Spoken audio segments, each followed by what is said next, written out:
bit. It's probably one of the more common medications that I use. So I think they can be really helpful for some people. But to be clear, a lot of people assume as a psychiatrist, I'm just like pushing meds, like, oh, you have to take medication. And that's not the case at all. There's a lot of people who I see that I'm like, I don't know that we're at the place where we should be talking about medication. Let's try X, Y, and Z. Let's do this. So it's very, very individual. Okay, I'm just going to call out this comment. I'm not going to say your name, but someone's saying bipolar and schizophrenia are the life-destroying illnesses and everything else is manageable. I strongly disagree. With everything, there's a huge spectrum of how illnesses are. There are people that have more mild forms of schizophrenia that are professors at university, and there's people with anxiety disorders that can't leave their home. So I really, really don't believe you can compare mental illness and say that, oh, one diagnosis is worse than another, because it is so individual. And also there's a lot of stigma that, oh, if you have a bipolar illness or if you have a schizophrenia illness, that you're not going to be able to function in society. That's not true. 1 in 100 people have schizophrenia. That's people you're crossing paths with every day that are leading meaningful lives. A third of people do really well and amazing. A third of people are, struggle a bit with stability, have a little bit more interaction with mental health, and a third of people have more challenging to treat illness. So it's also a big misconception that when people receive a diagnosis of schizophrenia, they picture in their mind, oh, I'm going to be, a houseless person sitting outside of a 7-Eleven begging, who's talking to themselves. And that is not the case for the majority of people with the illness. And usually that person also has additional addiction issues. So rant over. Okay, let's go find another question. Dragons or unicorns and why? That's so difficult. I don't know. I can't think of a smart enough answer. I'm trying to think of something funny to say about it, but I don't know. I'm going to go with dragons. Without a good reason. OCD management. There's a really cool app, and they do a lot of TikToks called NoCD, if anyone's come across that, NoCD, and they have some really great online resources and help, so I'd suggest checking that out. Thoughts on substance-induced psychosis? I've seen it. It's really interesting because sometimes people don't realize that it can take months to clear. So sometimes people think, oh, they haven't been using for a day or two. Why do they still have psychosis? But in reality, it can take quite a while for the mind to kind of recalibrate after that. Someone's asking about Amen. No, there's no offense taken. I guess the way to put it, within the psychiatry field, he's kind of a polarizing fellow. So I just try to stay out of controversies. Maybe how I'm trying to word it. No offense taken. Valid question. I did residency at University of British Columbia in Canada. Can OCD get better? Absolutely. Borderline personality disorder. Good question. So borderline personality disorder, what are some symptoms?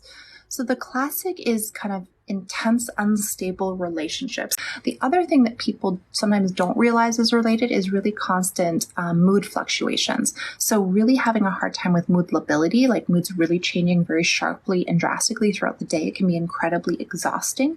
And so that can happen with borderline personality disorder. And then the other thing is kind of having difficulty seeing people in shades of gray, kind of seeing things as all good or all bad.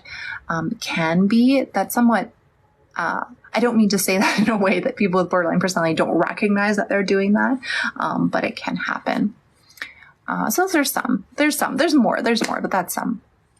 How would I get a diagnosis for borderline personality disorder and get help with it? Definitely seeing a therapist can help, and the mainstay of treatment for borderline personality disorder is a type of therapy called dialectic behavior therapy, or DBT.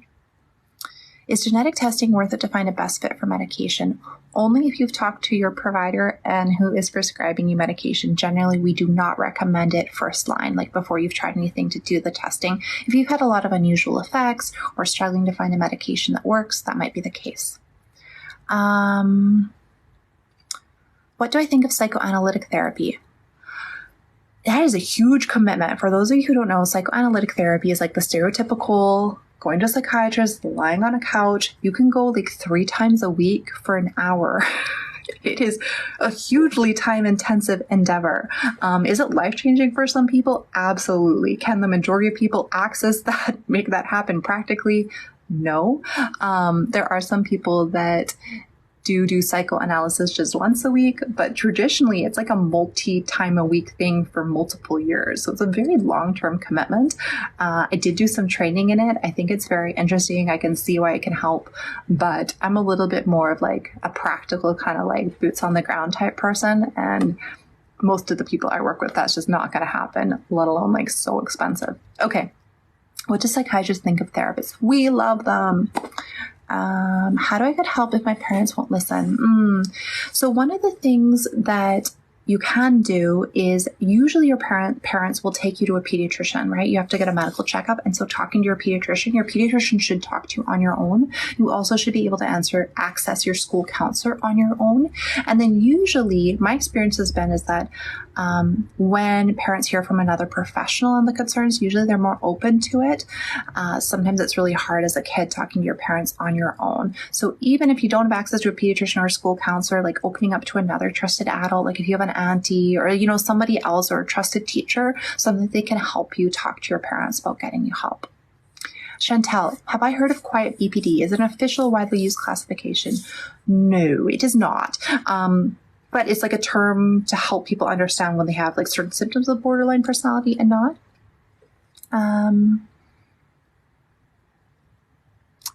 What's somebody saying?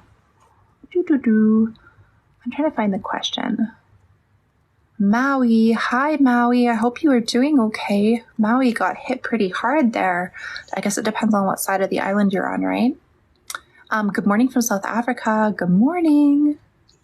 It's so cool that we get to connect with people all over the world. I find it's one of the best parts. It's so cool. And you guys get to tell me what you're doing in your country and what you're not. Okay. Someone's sharing about how they're scared to get a diagnosis. It is scary. I totally validate that. It can be really, really scary. And getting a diagnosis is helpful because then, of course, it allows you to make sure you're getting the right treatment. But I understand.